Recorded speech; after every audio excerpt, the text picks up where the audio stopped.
எறிய வச்ச எலும்பை அவிச்சு ஒரு நல்ல சூப், கோழி இறைச்சிக்குள்ளே சோத்தை ஒழிச்சு அவனில் வச்சு ஒரு சிக்கன் பால் அண்ட் நல்ல சூப்பர் டூப்பராக ஃப்ரெஷ்ஷாக உருளைக்கிழங்கு வெட்டி பொரித்து ஒரு சாலட் அண்ட் பைட்ஸுக்கு சும்மா dry fruits, whole gram chips, drink. இதுதான் எங்களோட நேத்தைய மினி பஃபே. சூப்பர் டேஸ்ட்டாக இருந்தது இந்த சிக்கன் போல். எனக்கு நான் வச்ச பேர் சிக்கன் போல். அதை சொல்லுறேன், நீங்கள் செஞ்சு சாப்பிட்டு பார்த்துட்டு சொல்லுங்கள். டெசர்ட்டுக்கு கேக் அது நான் செய்யலை, நம்மளோட நலம் விரும்பிகள் தந்தவர்கள்.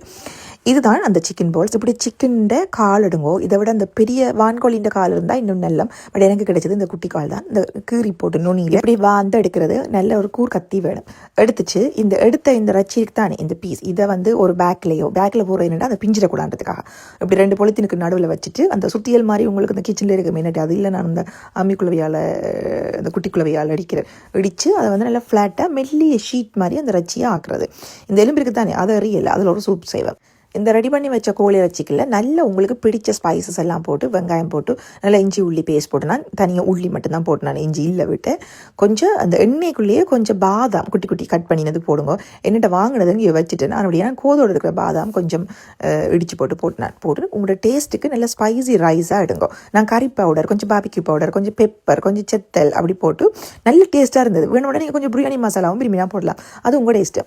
ஸோ இந்த கோழி இறைச்சிக்கு தானே அதை ஒரு சின்ன கிண்ணியில் விரியுங்க, ஒரு ஷீட் விரிக்கிற மாதிரி விரிச்சிட்டுனா 2 இறைச்சியை பக்கத்தை வச்சு விரிக்கணும். என்னென்னா ஒன்று குட்டி காணாது, நான் சொன்ன மாதிரி பெரிய வான்கோழின்ற காலண்டா ஒன்றே போதும்.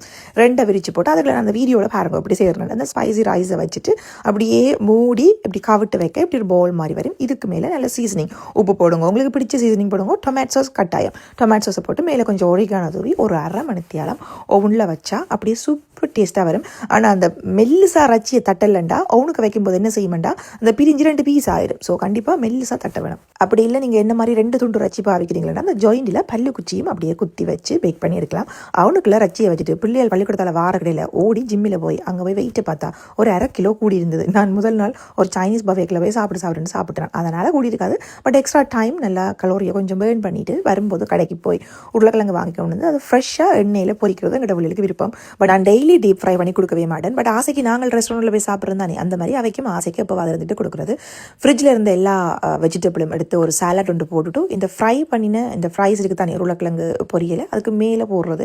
அதுக்கு ஒரு டிப் செஞ்சினா அது மெயினாக க்ரீம் ஃப்ரெஷ் எடுங்க. அதுக்குள்ளே ஒரு கொஞ்சம் மைனேஸ், ஒரு கொஞ்சம் கெச்சுப் இல்லைன்னா டொமேட்டோ பொரி, ஒரு கொஞ்சம் மஸ்டர்ட் சாஸ், இதுக்குள்ளே சீசனிங் போடுறேன். நான் உப்பு, மிளகு, கொஞ்சம் சுகர், வேறு என்ன போட்டு நான் அவளம் போட்டு நல்லா மிக்ஸ் பண்ணி அடிச்சுட்டு இந்த சலாட்டுக்கு மேலே அந்த டிப்பை போட்டு அதுக்கு மேலே அந்த உருளைக்கிழங்கு ஃப்ரைஸ் இருக்குது தானே அதை போட்டுட்டு இந்த சிக்கனோட அந்த சூப்பையும் வச்சு சாப்பிட வேறு லெவலாக இருந்தது. சூப் எங்களுக்கு மெனுவில் இல்லை, பட் அந்த வாந்தையிலும் பெருஞ்சிடக்கூடாதுக்காக அது அவிச்சு ஒரு சூப் கொஞ்சம் நூடுல்ஸும் போட்டு செஞ்சது. நிறைய பேர் மெசேஜில் போடுவீங்க இப்படியே மேனேஜ் பண்ணுறீங்க வேலையிலையும் வச்சுக்கோன்னு சொல்லி. நான் ஒவ்வொரு நாளும் பம்பரம் மாதிரி தான் இருப்பேன். எக்ஸாக்ட்லி நான் பம்பரம் மாதிரி தான் இருப்பேன். 7 மணிக்கு மார்னிங் வேலை முடிஞ்சு 8 மணிக்கு பிள்ளைகளை கொண்டே ஸ்கூலில் விடணும். அந்த 1 hour நான் ஒரு 100 வேலை செய்வேன். இந்த சாப்பாட்டு சாமான் எல்லாம் சமையல் சாமான் எல்லாம் நான் அந்த நேரம் தான் கூட வாங்குறது.